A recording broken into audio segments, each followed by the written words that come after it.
जय जय जय भीम, जय जय जय जय जय जय भीम। देखो देखो कौन आया, देखो देखो कौन आया।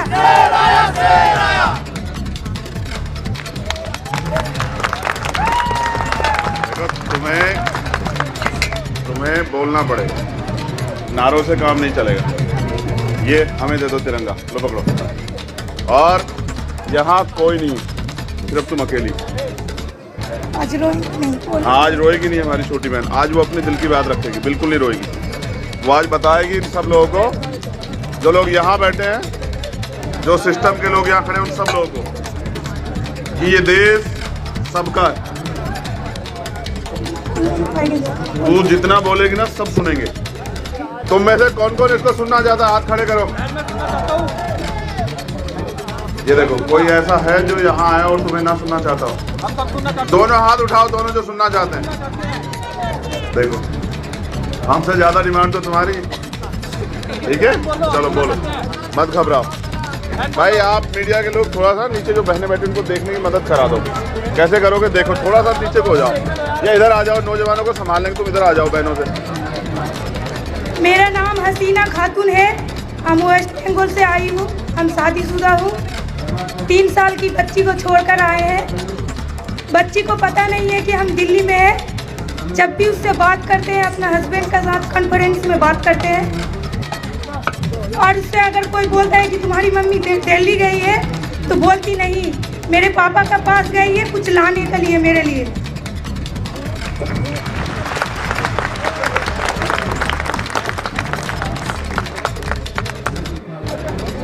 क्यों चाहती हो वर्दी? क्योंकि मेरा जुनून है वर्दी। हम देश का कुछ करना चाहते हैं, इसलिए हम एनसीसी ज्वाइन किए थे। पीसी सर्टिफिकेट भी है हमारे पास। 2012 में हम रिपब्लिक डे कैंप में आए थे, 26 जनवरी का परेड में। तुम तो मुसलमान हो, मुसलमान क्या इसमें मुसलमान और हिंदू कोई जाति नहीं चलता। यहाँ पे अगर किसी को कोई बता दे कि कौन सा जाति है, तो हम अपना नाम बदल देंगे।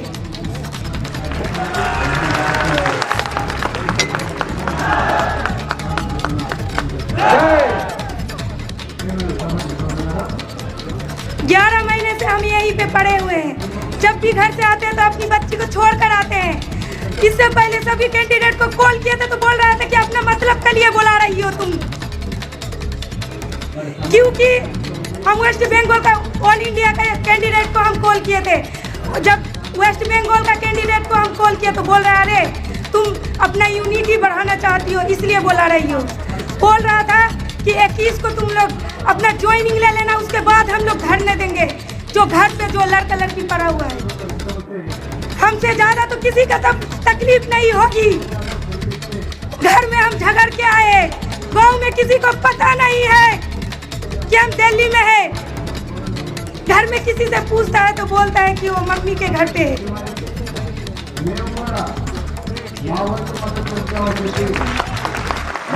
ये हमारी छोटी बहन, इसको बुलवाना जरूरी नहीं, क्योंकि इस देश में राजनीतिक लोगों ने माहौल बना दिया कि मुसलमान इस देश में वफादार नहीं, वो इस देश से प्यार नहीं करते। ये क्लर्क की नौकरी के लिए नहीं लड़ रही है, ये वर्दी के लिए लड़ रही है। मैं रात इससे मिला था। हमें इन नेताओं से सावधान रहना पड़ेगा, ये हमें बांटते रहेंगे। जिस दिन हम इकट्ठा होकर लड़ेंगे ना तो कोई इस मुल्क को कमजोर नहीं कर सकता है। तो मैं चाहता था कि बोले। और 11 महीने से रोए हैं, आज रोएंगे नहीं, लड़ेंगे। जितना भी बैरिकेड लग जाए उसको तोड़ के फोड़ेंगे। भारत माता की, भारत माता की। इंकलाब, इंकलाब। जय जय जय जय जय जय भीम, जय जय जय जय जय जय भीम, जय जय जय जय जय जय भीम। देखो देखो कौन आया, देखो देखो कौन आया। हम इंसान हैं, शेर जानवर होता है, जानवर होता है। जो भाई को जानवर क्यों कह रही हो? ऐसा नहीं तो करना। ताकतवर बहुत है उसको नहीं नहीं, सब एक जैसे। धन्यवाद, तुमने बोला और हमारा दिल खुश हुआ। सभी को जय हिंद। मैं यहाँ के प्रशासन शासन को बता देना चाहता हूँ कि वो गृह मंत्री से बात कर लें और बताएं कि वो एसएससी जीडी की मांगों पे क्या बात रखने वाले हैं। अगर वो हमें हमारा हक नहीं देंगे तो ये बैरिकेडिंग हम अपने कंधों से उठा के फेंक देंगे।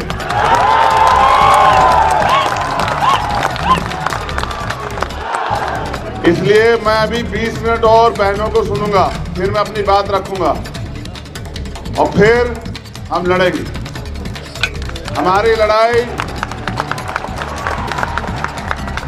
हमारी लड़ाई यहाँ किसी व्यक्ति से नहीं है, ना ही हमारी लड़ाई वर्दी पहने हुए लोगों से, ये तो हम में से एक हैं। हमारी लड़ाई है न्याय की, हक और अधिकार की, स्वाभिमान सम्मान की।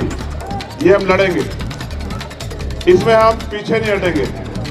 इस लड़ाई को लड़ते हम लोग गिर सकते हैं, हमें चोट लग सकती है, लेकिन इस लड़ाई से पीछे हट जाए ऐसा तो हो ही नहीं सकता, कभी नहीं हो सकता है।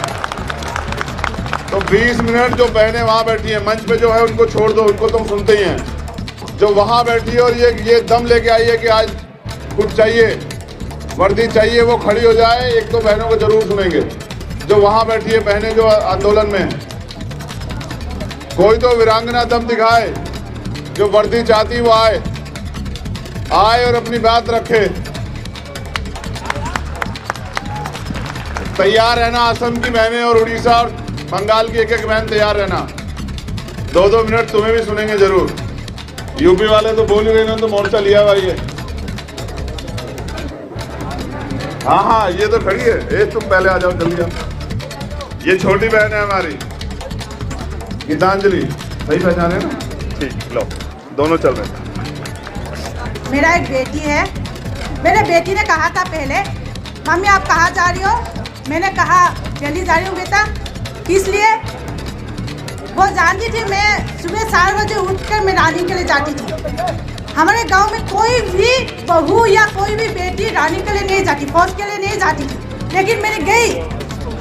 मेरी सास, मेरे घर वाले मुझे गंदी नज़र से देखती थी, फिर भी मैंने हार नहीं मानी। मैंने रिटेन दिया ईटानगर में, नाहरलगुन, वहाँ मैंने पास किया। उसके बाद मैंने फिजिकल किया, उसके बाद मेडिकल किया। मेडिकल के बाद मुझे घर वाले अच्छी से बात करती थी। जिस दिन मेरी मेरिट में नाम नहीं हुई, उन दिन मुझे इतने गाली दी कि मुझे कहने में शर्म आती है। यहाँ मैं आई, घर से फ़ोन भी आती है, गाली भी देती है, लेकिन मैं हार नहीं, क्योंकि मेरी बेटी कहती थी माँ आप जा रही हो तो फौजी बनते रहना। क्योंकि इस बार मैं फौजी बनकर ही जाऊंगी। जो सत्ता में बैठी हुई ना माननीय प्रधानमंत्री जी, आज इस बेटी एक एक आप पर भारी पड़ेगी। उसने तो कहा था कि बेटी पढ़ाओ बेटी बचाओ, कहाँ है बेटी पढ़ाई बेटी बचाई? इस बार बेटी दिखाएगी उसकी औकात और उसकी भारी पड़कर। मैं ज़्यादा नहीं बोलना सकती क्योंकि मैं थोड़ा हिमाचल हो जाती हूँ।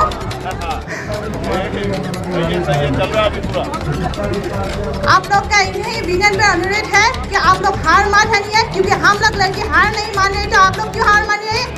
आपके अधिकार है, इस अधिकार को लिए हम इस अधिकार को लेके जाएंगे, पीछे हटने वाले नहीं है। यहाँ यूट्यूब वाले न्यूज़ वाले आते हैं, कहते हैं कि क्या होगा क्या नहीं। मैं यही कहती हूँ, मैं इस पर पीछे हटने वाले नहीं हूँ।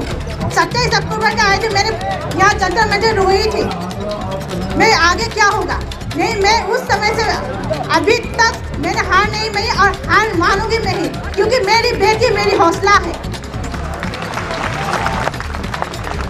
सभी दोस्तों को जय हिंद। मैं नॉर्थ ईस्ट आसाम से हूँ, मेरा नाम है मोनमी सोनवाल। मेरा फौजी बनना बचपन से ये मेरा सपना था। मैंने 4 बार डिफेंस में इंटरव्यू दी, असम पुलिस में 2 बार और एसएसबी में, उसमें मैं एक्सीलेंट आई थी और तभी भी मुझे नहीं मिली, पता नहीं किस लिए। इस बार भी ऐसा ही हुआ। मैं भी शादीशुदा हूँ। मैं ससुर जी और ससुर माँ को नहीं बताती हूँ, अपनी माँ का घर से तैयारी करने जाती हूँ वहाँ, और हस्बैंड का गांव में भी पूछते हैं कि वो लोग का बहू कहाँ चले गए। हस्बैंड भी बाहर रहते तो बीवी को अकेले कहाँ छोड़ते। बहुत मतलब ऐसे सवाल क्वेश्चन पूछते।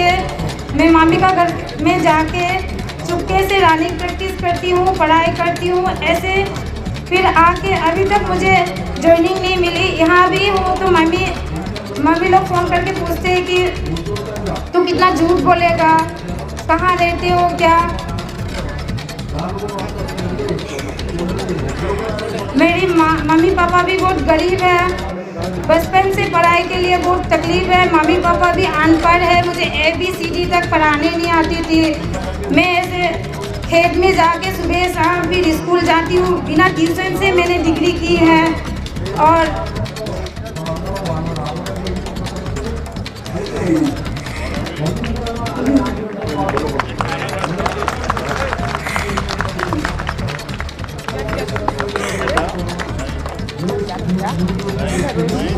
बोलने के लिए बहुत वो है कि मैं अभी बता नहीं सकती हूँ मेरा साथ क्या क्या हुआ है। मेरे ससुर जी भी मुझे बहुत तंग करते हैं।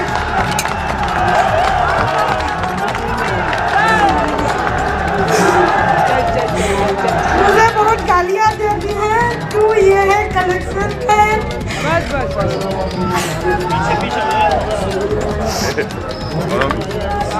क्या हुआ बेटा? बहुत बोलना चाहती हूँ लेकिन मैं अभी बोलना। ये पानी देना।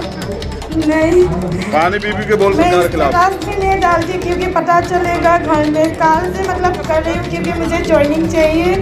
जो भी मुझे बुरा भला बोले तो बोलने चाहिए। वो नहीं भैया नहीं भैया। पहले पानी दो। हमारा एक कहावत है, पानी पी के मारना। तो जो भी कहना पानी पी के ले। मेरी हिंदी इतना अच्छी भी नहीं है। हमारी आवाज आ रही है? जो लोग हमारी छोटी बहन मोनोमी को सुनना चाहता है हाथ उठाएं दोनों। देखो तुम चुनाव लड़ो तो जीत जाओ। और ऐसा विधायक MP हो हमारा तो सदन में जाके बोले हमारे लिए। चलो बोलो। वीरांगनाएं आंसुओं से नहीं लड़ती हैं, दम से लड़ती हैं। बोलो। मैं अभी जंग से आई हूँ, किसी से डर के नहीं आई हूँ। लेकिन जब भी ऐसा होता है कि शादीशुदा औरत को बहुत गालियाँ सुननी पड़ती है। मेरी सासू माँ बहुत अच्छी है लेकिन मेरी ससुर जी बहुत वो है कि मुझे बहुत गालियाँ पड़ती है। मेरे हस्बैंड को भी पता नहीं, मैं छुपा के रखती हूँ। गाली देती तो मैं हेडफोन लगा के सो जाती थी। मुझे मतलब वर्दी चाहिए, मुझे जॉइनिंग जैसे भी चाहिए। मेरी मम्मी पापा को भी मुझे देखनी है जो मुझे पैदा करके बड़े किए हैं। और मम्मी पापा को मैं बचपन से देखी हूँ कैसे गुजरा हुआ है। घर में बहुत सारा हम लोग, पापा का 4 भाई था, सब लोग पढ़ लिया और मेरा पापा को पढ़ने नहीं मिला। उसको गाय भैंस देखने के लिए उसको नहीं पढ़ाया गया। तो मैं इसीलिए पापा का दुख को समझ के मैं बहुत हार्ड वर्क करके पढ़ के यहाँ तक आई हूँ। मुझे वर्दी चाहिए।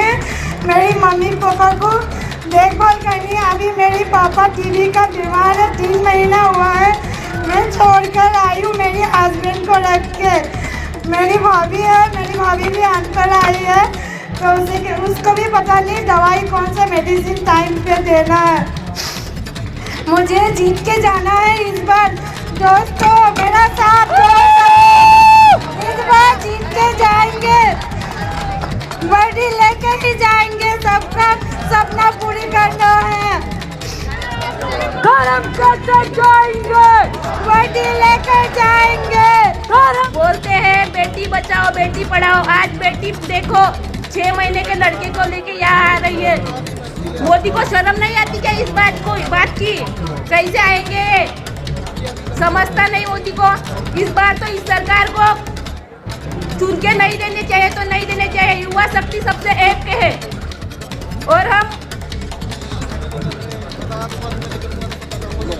और इस बार तो बीजेपी यानी कि बीजेपी सरकार इतनी कमीनी और नीच हो चुकी है कि इसको इस बार क्या करे और क्या सुने वो कोई तो समझ नहीं आ रहा है।